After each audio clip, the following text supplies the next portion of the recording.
Hello friends, welcome back to my channel. ನಾನು ನಿಮ್ಮ ಜ್ಯೋತಿಷ್ ಶ್ರೀಧರ್. ನಾನಿವತ್ತು ಮಾಡ್ತಿರೋ ರೆಸಿಪಿ ಬಂದು ಚಿಕನ್ ಗ್ರೇವಿ. ಚಿಕನ್ ಗ್ರೇವಿಗೆ ಬೇಕಾಗಿರೋ ಸಾಮಗ್ರಿಗಳು ಬಂದು ಅರ್ಧ kg ಚಿಕನಿಗೆ ನಾನು ಮಾಡ್ತಿರೋದು 1/2 kg ಚಿಕನ್, 2 ಈರುಳ್ಳಿ, 1 ಬೆಳ್ಳುಳ್ಳಿ, ಶುಂಠಿ, ಟೊಮ್ಯಾಟೊ, ಮೆಣಸಿನ್ಕಾಯಿ, ಕೊತ್ತಂಬರಿ, ಪುದೀನ, ಕಸೂತಿ methi, chicken masala powder, chilli powder, ಅರಿಶಿನ. ಈರುಳ್ಳಿನ ಸ್ಲೈಸ್ ಆಗಿ ಕಟ್ ಮಾಡಿಕೊಂಡು ಸೆಪ್ರೇಟ್ ಆಗಿ ಒಂದು ಅರ್ಧ ಎತ್ತಿಟ್ಕೋಬೇಕು. ಯಾಕೆ ಅಂತಂದ್ರೆ ಎಣ್ಣೆಯಲ್ಲಿ ಕರಿಬೇಕು ಚಿಕನ್ ಮಾಡ್ಬೇಕಾದ್ರೆ, ಅದ್ರ ಟೇಸ್ಟೇ ಬೇರೆ. ಹಸಿಮೆಣಸಿನ್ಕಾಯಿನೂ ಕಟ್ ಮಾಡಿ ಹಾಕಿ ಕರಿದ್ರೆ ಅದ್ರ ಫ್ಲೇವರ್ ಬಿಟ್ಕೊಂಡ್ರೆ ಚಿಕನ್ ಇನ್ನೂ ಟೇಸ್ಟಿಯಾಗಿ ಬರುತ್ತೆ. ರೆಡ್ ಆಗೋವರೆಗೂ ಕರಿಬೇಕು ಈರುಳ್ಳಿನ, ಸರಿನಾ?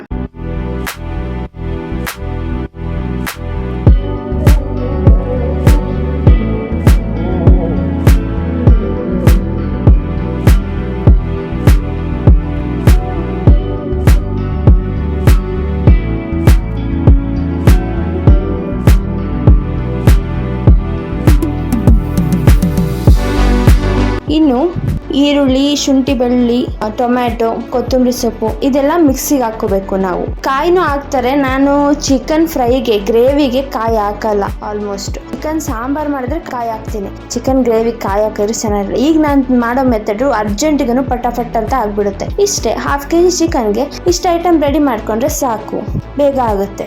ಸೊ ಇದನ್ನ ಮಿಕ್ಸಿಲಿ ಓಡಿಸ್ಬೇಕು.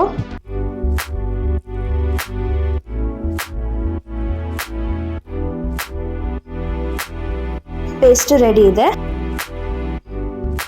ನೆಕ್ಸ್ಟು ಈ ಬಾಣಲಿಗೆ ಅರಿಶಿನ ಪುಡಿ, ಕಸೂತಿ ಮೇಥಿ ಹಾಕೊಂಡು ಚಿಕನ್ ಹಾಕೋಬೇಕು. ಚಿಕನ್ ಹಾಕಿದ್ಮೇಲೆ ಸ್ವಲ್ಪ ಅರಿಶಿನ ಪುಡಿ, ಪೆಪ್ಪರ್ ಪೌಡರ್ ಹಾಕಬೇಕು. ಪೆಪ್ಪರ್ ಪೌಡರ್ ಹಾಕಿದ್ರೆ ಅದ್ರ ಫ್ಲೇವರೇ ಸೂಪರ್ ಆಗಿರುತ್ತೆ. ಬರೀ ಎಣ್ಣೆಲಿ ಕರೆದಿರೋ ಚಿಕನ್ ತಿನ್ನೋದಕ್ಕೆ ಸಖತ್ತಾಗಿರುತ್ತೆ.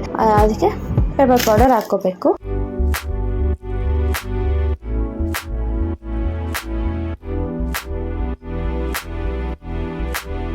ಇಲ್ಲಿವರೆಗೂ ಕೆಂಪಗಾಗೋವರೆಗೂ ಇಲ್ಲಿವರೆಗೂ ಫ್ರೈ ಮಾಡ್ಕೋಬೇಕು. ಇಷ್ಟು ಫ್ರೈ ಮಾಡ್ಕೊಂಡಾದ್ಮೇಲೆ ನಾವು ಮಿಕ್ಸಿಲಿ ಓಡಿಸಿರ್ತೀವಲ್ಲ ಆ ಪೇಸ್ಟ್ನ ಹಾಕ್ಬೇಕು. ಚಿಕನ್ಗೆ ಹಾಕಿ ಅದನ್ನ ಚೆನ್ನಾಗಿ ಕುದಿಯಕ್ಕೆ ಬಿಡಬೇಕು. ಇದೆಲ್ಲ ಚೆನ್ನಾಗಿ ಕುದ್ಮೇಲೆ ಚಿಕನ್ ಮಸಾಲಾ ಪೌಡರ್, ಸ್ವಲ್ಪ ಧನಿಯಾ ಪೌಡರ್ ಇದ್ರೆ ಸ್ವಲ್ಪ ಹಾಕಿ. ನನಗೆ ಅದು ಇಷ್ಟ ಆಗಲ್ಲ, ಸೊ ನಾನು ಅದು ಹಾಕಲ್ಲ. ಬಟ್ ಹಾಕಿದ್ರೆ ಟೇಸ್ಟ್ ಚೆನ್ನಾಗಿರುತ್ತೆ. ಮತ್ತೆ ಖಾರ ಬೇಕು ಅಂದ್ರೆ ಚಿಲ್ಲಿ ಪೌಡರ್ ಹಾಕೊಂಡು ಚೆನ್ನಾಗಿ ಕುದಿಯಕ್ಕೆ ಬಿಡಬೇಕು. ಸ್ವಲ್ಪ ಮೊಸರು ಹಾಕಿದ್ರೂ ಟೇಸ್ಟ್ ಸೂಪರ್ ಆಗಿರುತ್ತೆ ಚಿಕನ್ ಗ್ರೇವಿಗೆ. ಇದೆಲ್ಲ ಹಾಕಿ ಚೆನ್ನಾಗಿ ಕುದಿಯೋಕೆ ಬಿಡಬೇಕು.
ಚಿಕನ್ ಗ್ರೇವಿ ರೆಡಿ ಇದೆಯೇನು ನೋಡೋಣ.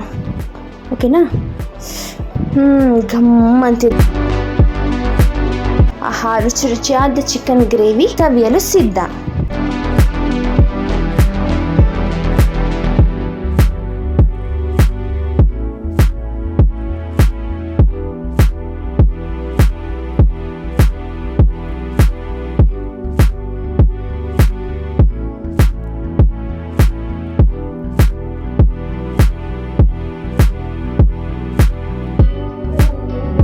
ಟೇಸ್ಟ್ ನೋಡೋಣ. ಇದನ್ನ ನಾವು ಚಪಾತಿಗೂ ನೆಂಚ್ಕೊಂಡ್ರೆ ಸೂಪರ್ ಆಗಿರುತ್ತೆ. ಬಟ್ ಒಬ್ಳೆ ಅಲ್ವಾ, ಅದಕ್ಕೆ ಚಿಕನ್ ಗ್ರೇವಿ ರೈಸ್ ಮಾಡ್ಕೊಂಡಿದ್ದೀನಿ ಅಷ್ಟೇ.